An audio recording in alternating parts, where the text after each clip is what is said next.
Ngayong araw nga po pala mga idol, samahan nyo nga pala ako dito nga po pala sa mga bakanting lote.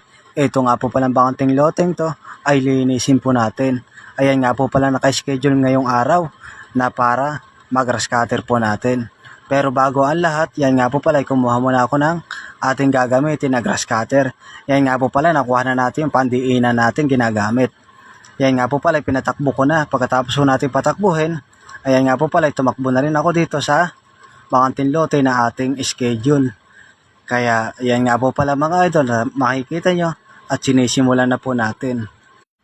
Yan nga po pala mga idol, kahit sobrang init ang panahon, ay tuloy pa rin po sa ating gawain. Dahil ang puhunan natin, sipag at tiyaga, bonus na lang ang pag-grass cutter dito nga po pala sa mga bakanting lote. Sabi ko nga pala mga idol, sa kasama ko ay mauna na at sundan ako. Aray ko! Ayan nga po pala mga idol, at makikita nyo na medyo mabilis nga po pala yung pag-grass cutter natin.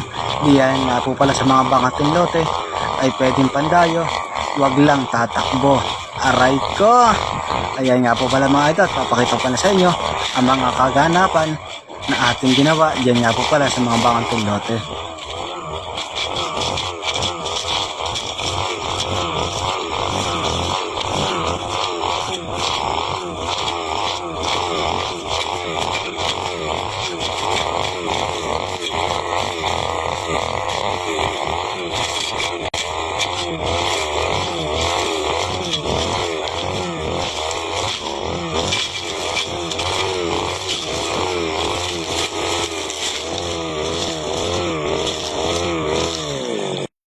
So yun na nga po mga idol, yung kaninang ginawa natin na pag